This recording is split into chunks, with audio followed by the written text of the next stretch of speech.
friend dude buddy pal mate ពាក្យទាំងអស់ហ្នឹងគឺសុទ្ធតែមានន័យថាមិត្តភក្តិចុះមានន័យដូចគ្នាអញ្ចឹងសួរថាតើពេលណាយើងគួរប្រើមួយណា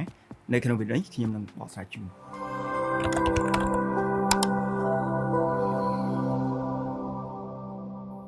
បាទសូមជម្រាបសួរនិងសួស្តីបងប្អូនអ្នកដែលនិយមសិក្សាភាសាអង់គ្លេសតាមបណ្ដាញសង្គម Facebook YouTube ឬក៏ TikTok ជាដើមអញ្ចឹងនៅវីដេអូនេះយើងមកនិយាយគ្នាពីភាពខុសគ្នារវាងពាក្យទាំងអស់ហ្នឹងណាឥឡូវយើងចាប់ដើមតែម្ដងទៅជាមួយនឹងពាក្យថា friend ណា friend ដែលមានន័យថាមិត្តភក្តិពាក្យហ្នឹងគឺជាពាក្យទូទៅណាបាទយើងអាចប្រើformal ក៏បានណាផ្លូវការក៏បានមិនផ្លូវការក៏បានបាទសរសេរក៏បាននិយាយក៏បានអញ្ចឹងអាហ្នឹងគឺវាមានលក្ខណៈទូទៅណាមិត្តភក្តិអ្នកដែលយើងស្គាល់ណាអញ្ចឹងបើសិនជាយើងស្គាល់ចិត្តស្និទ្ធអាហ្នឹងគឺយើងបាទអីគេប្រើ close friend ឬក៏ best friend អីបាទពីព្រោះនិយាយអញ្ចឹងណាប៉ុន្តែមិត្តភក្តិគឺបាទមានន័យថាយើងប្រើពាក្យថា friend ណាប៉ុន្តែដល់ពេលដែលយើងប្រើជាទូទៅបាទនៅក្នុងភាសាខ្មែរយើងក៏អញ្ចឹងដែរមិនអញ្ចឹងទេបាទយើងមានពួកម៉ាក់ពួកភឿនបាទខ្លើមរយៈអីណាអញ្ចឹងណាហ្នឹងហើយដូចគ្នាអញ្ចឹងបាទអញ្ចឹងនៅពេលដែលយើងប្រើជាទូទៅទៅបាទគឺវាមានពាក្យផ្សេងណាដូចជាពាក្យថា dude ណា dude ហ្នឹងគឺជាទូទៅពេញនិយមសម្រាប់ក្មេងៗបាទហៅមិត្តភក្តិបាទស្គាល់គ្នាណាបាទអាចថាស្គាល់ចិត្តស្និទ្ធអីចឹងទៅ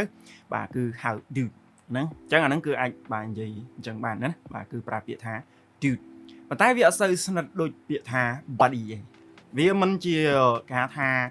ដាច់ខាតត្រូវតែប្រើមួយណាអីប្រើមួយណាក៏បានដែរណាបាទនៅពេលដែលយើងស្គាល់គ្នាចិត្តស្និទ្ធណាបាទគាត់ថាពាក្យ buddy នៅពេលដែលគេប្រើគឺ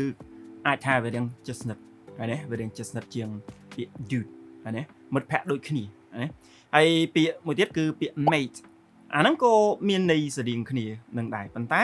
អាហ្នឹងគឺប្រើទៅតាមតំបន់ដូចនៅអូស្ត្រាលីបាទដូចនៅអីចឹងណាបាទគឺគេប្រើពាក្យ mate ណា mate អញ្ចឹងមានន័យថាបាទ friend ឬក៏ dude ហើយវាអត់មានលក្ខណៈថាអូអាហ្នឹងវាមិនបាទវាគ្រាន់តែថាជាបាទគេហៅថាភាសាតាមតំបន់របស់គេហើយបើនិយាយពីបាទ pal ណា pal អាហ្នឹងក៏ជាមិត្តភក្តិដែរណាបាទក៏ជាមិត្តភក្តិដែរប៉ុន្តែអាហ្នឹងអាចនិយាយបានថាវារៀងហួសសម័យបន្តិចណាយើងនៅតែប្រើបានគាត់ថាពាក្យហ្នឹងបាទគេពីមុនណាបាទគឺគេប្រើច្រើនដូចគេមិត្តភក្តិស្គាល់គ្នាតាមលិខិតសរសេរសបុតសេអីអាហ្នឹងគេមិនប្រើពាក្យ pal ហ្នឹងណាមិនអញ្ចឹងគាត់ថាមកឥឡូវទេរហូតដល់វិវត្តមានពាក្យ bro មានពាក្យបាទ guy ពាក្យអីណាអញ្ចឹងទៅបាទគេប្រើនេះគ្នាអញ្ចឹងណានិយាយហៅគ្នាហ្នឹងហើយបាទអញ្ចឹងអាហ្នឹងបើសិនជាយើងនិយាយទូទៅគឺអត់អីទេបាទយើងប្រើទៅតាមចំណង់ចំណូលចិត្តរបស់យើងបាទមាន dude មាន buddy មាន mate មាន pal ប៉ុន្តែបើយើងបាទចង់គេថាលក្ខណៈបាទសាមញ្ញបាទវាមិនផ្លូវការពេកហើយវាមិនផ្លូវការពេកបាទជាទូទៅគឺយើងអាចប្រើពាក្យបាទ friend បានអញ្ចឹងហ្នឹងមានតែប៉ុណ្្នឹងសម្រាប់វីដេអូនេះជួបគ្នានៅវីដេអូក្រោយ Until next time be safe I'm out peace out